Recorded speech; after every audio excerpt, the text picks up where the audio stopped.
Let's go over to our Abuja studios where Dr. Kashmir Ifeanyi, a medical molecular microbiologist and also a public health advocate, he joins us on the program. And this is as we talk about COVID-19 and transmission. Thank you for joining us on the program.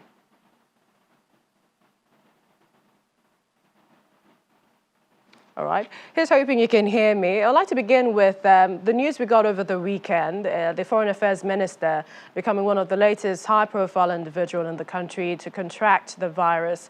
And this is apart from a number of other senior politicians who have tested positive for COVID-19.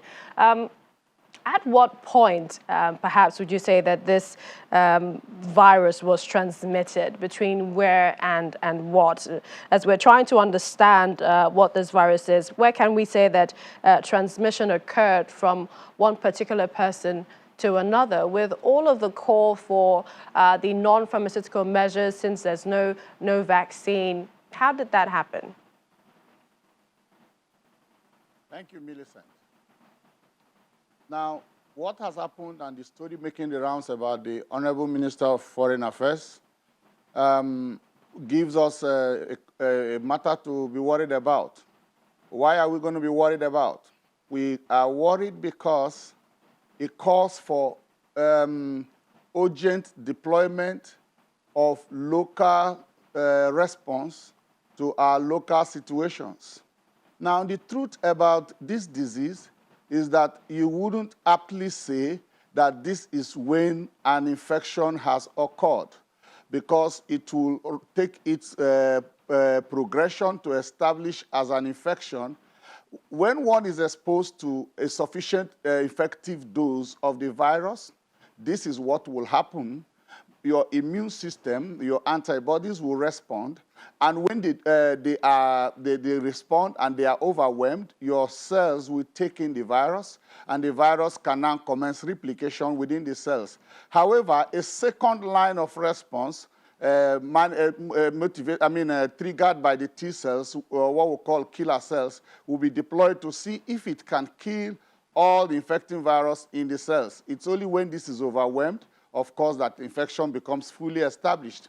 If you follow the story of the minister, he said this is his fourth test, that when he had an itchy throat, he called for another test.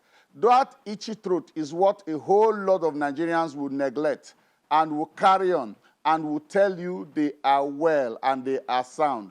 And then they will therefore pose risk to the community, particularly when they are guards about non-pharmaceutical intervention, NPIS, is not fully operationalized, as it's the case in most parts of the country. It's only in the Abuja city. If you do a 30-kilometer out of the Abuja city, you will find significant non-compliance. People live as if nothing is at stake, as if there's no disease, as if there's no pandemic. So for the minister, you know that all this while, the minister has been involved in the management of Nigerians returning from various parts of the world, particularly even from countries where the disease has ravaged more of the population than is the case in Nigeria.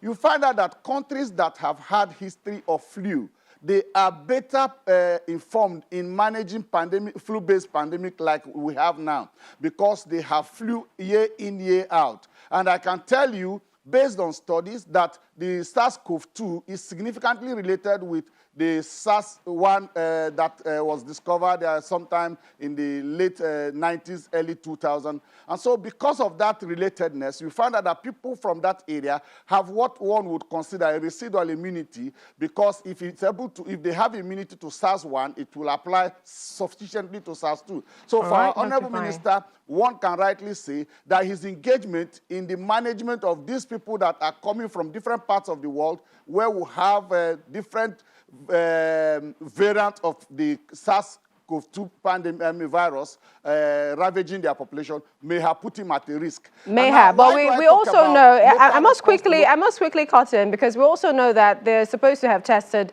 negative before being brought back into the country based on the new guidelines. But we need to go on a break now. I do apologize, and we'll come and take your final thoughts on this issue. Stay with us.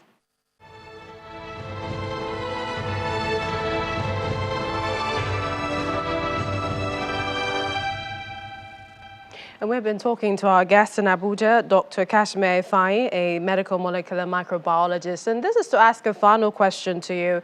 And if you can just tell us, perhaps in a minute, based on what you've said about the virus transmission and how novel this virus is, not knowing, and the importance of the non-pharmaceutical measures, would you say that perhaps it is time to open international flights? Certainly, no. You see, you talked about the people coming back being tested. Now, you find out that in some parts of the world, they are using the rapid antibody testing. And so it calls to question the sensitivity of the antibody testing panels that are already deployed in some parts of the world where these people are coming from. It calls really into question. And I can tell you rightly so, what we have not done in Nigeria is that we have not determined exposure risk profile for the various kind of work we do, and our risk profile for the other exposures and endeavor. So that has not been done. And honestly, because our compliance rate with non-pharmaceutical interventions in the country is still very low, if not even non-existent, it is not time enough for us to begin to receive foreign flights. I can tell you that the recent spikes we noticed in Nigeria cannot be far disassociated with the mass return of people from other parts of the climate, because as a scientist, I am concerned about the testing that those persons go through before they board the aircraft, because we are aware that some of these countries are using rapid test kits rather than the PCR, which we're using, as the PCR or molecular-based methodologies recommended by the We'd like to thank you. Thank you so much, Dr. Kashmir Ifeanyi, medical molecular microbiologist. Thank you for joining us on the program.